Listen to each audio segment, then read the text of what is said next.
Namaste, my friends, and welcome to your Planetary Energy Forecast for the week of June the 5th, 2023. I'm Jill Loftus of Nuit Astrology. We have another tense week coming up. I know I've been telling you, white light shields up. We had all of that Mars and Leo standing across the sky from Pluto, squaring the nodes, Jupiter showing up, making it even bigger. Well, now that Mars has moved on in Leo, we have Venus stepping into the sign of Leo on the 5th.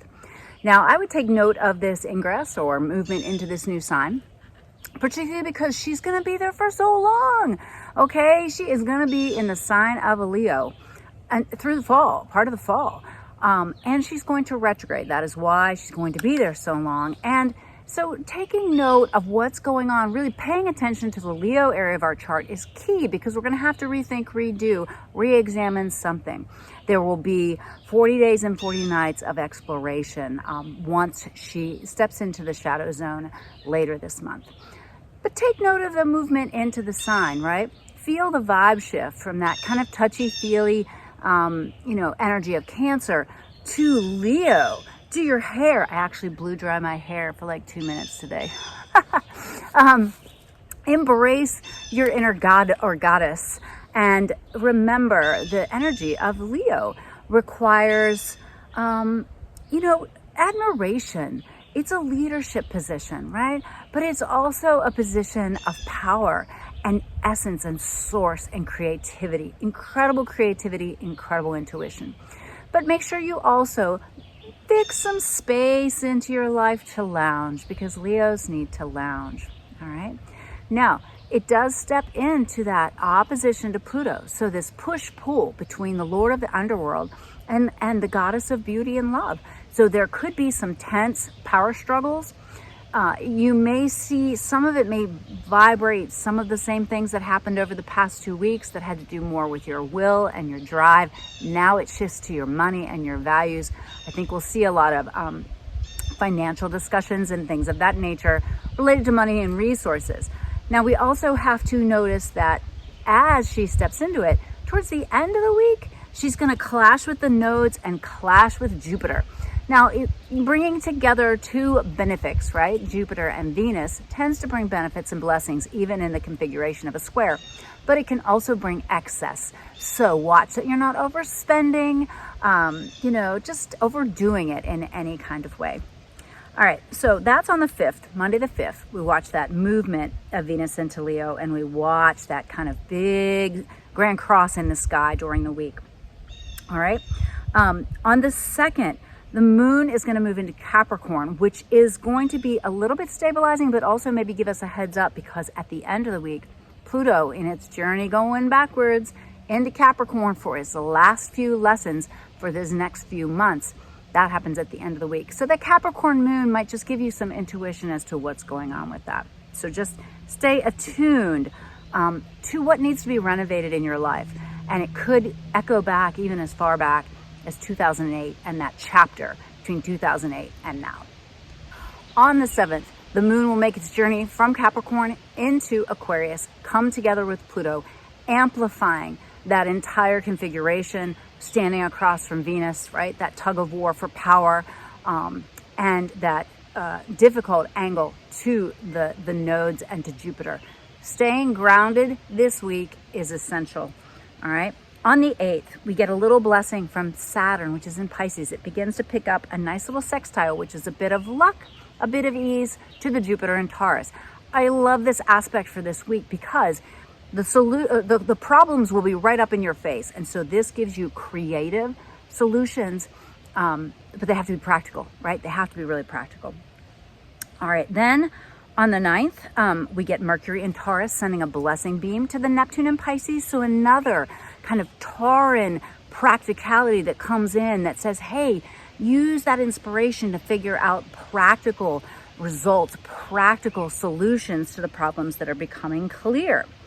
On the 10th, the moon will be in Pisces, and it's going to make a little bit of a difficult angle to the sun in Gemini. I'm like really seeing this as a don't gossip, really watch talking, just talking behind people's back. I mean, people are going to be really sensitive, and there's just going to be this kind of energy with things. So stay grounded again. And then on the 11th, we watch Pluto as it steps backwards into the sign of Capricorn once again.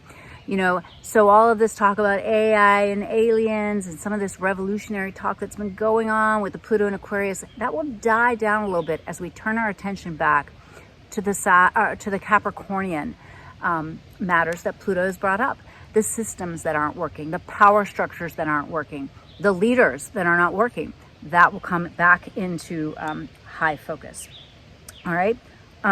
Mercury is going to send a beautiful, nice energy to Pluto and then shift into Gemini. And thank you. There's a little bit more help, right?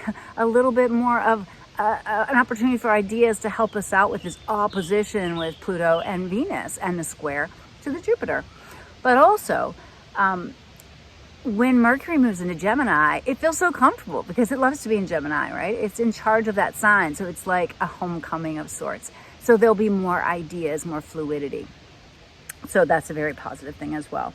Now, that June 11th is the precise square from the Venus in Leo to the Jupiter in Taurus. So again, watch your finances, watch love and money, watch over-the-top declarations, too much of anything. Dial it back just a little bit and you'll be able to manage this week with beautiful Leo style. All right. I'm excited to see what the tarot spread has for us. If you found this useful, helpful, please like it. It helps the channel to grow. And I'll see you in the tarot. Hello, my friends. Let us check out our Isis Lotus tarot spread for the week of June the 5th, 2023. So as you know, with the Isis Lotus spread, we've got two different ways to work with the energy. Alrighty.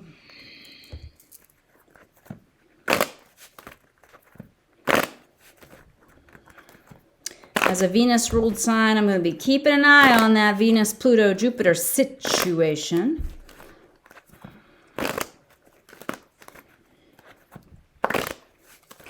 All right, let's check it out. So we start out with the very first card that talks about like what in the past has influenced this week. And this is the King of Swords.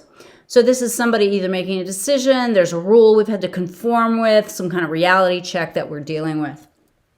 And then there's you, the High Priestess. Nice, okay? So you, trying to do your work in the world, following your dharma, living your truth, being a leader.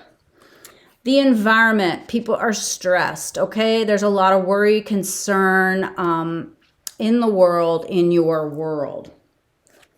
All right, as those influences come together, it is easy to be distracted and focused on the negative. Look at this. It's just like Four of Cups, like focused on what's not working instead of looking at what is. Or Five of Cups, sorry about that. All right, the key card of the future is you have to take care of you, all right? You are responsible for you. This means this week is a little bit more about you being independent, working on your own, creating your own resources, using your gifts and talents. All right. And then the moderating factors with this is you also might need to chill out. You might need to slow down a little bit. The other option is, wow, you're just really stressed and worried. All right, so both options are swords options, which means you really have to try to engage your best mental hygiene, mantra practices to take care of things and try to focus on positive things.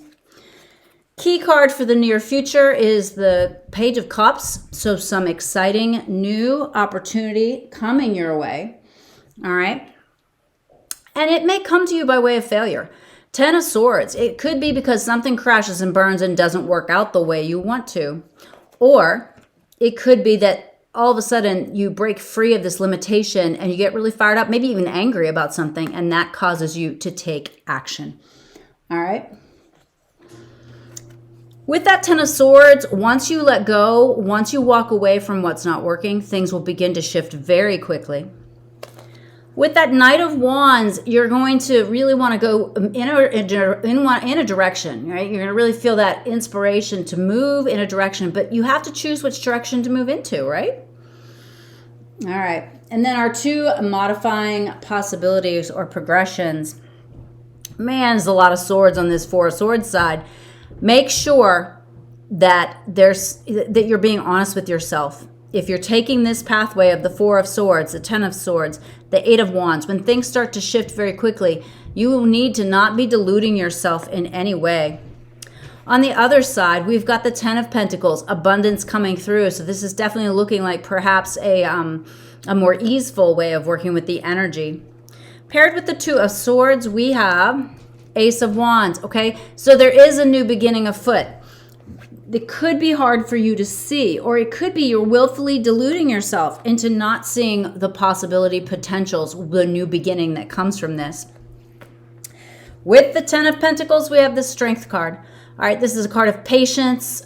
This is great for the, the Venus moving into Leo energy, right? So this is slow down, like be compassionate, do the yin practices. And it's interesting because this is on the side that had this very yang Knight of Swords or Knight of Wands. So it looks like two different ways to go here. You're figuring out you've got to take care of your own self. And there's the one side where you're like, whoa, okay, I thought I was all ready to do something, but I need to pull back because there needs to be an ending. Things will shift very quickly. I will feel very unsettled. It's like I don't want to believe what's happening, but it will make space for something new to begin. On the other side, we've got this worry card. We feel limited, restricted. Then all of a sudden, something gets us really hot and motivated to do something, but there's a choice that needs to be made. We can't do it all, okay? So pick a path. Abundance will flow to you, and you have to be patient, though. You have to be patient about it, all right? Interesting week ahead, my friends. I hope you have a wonderful week, and I'll see you next time. Bye.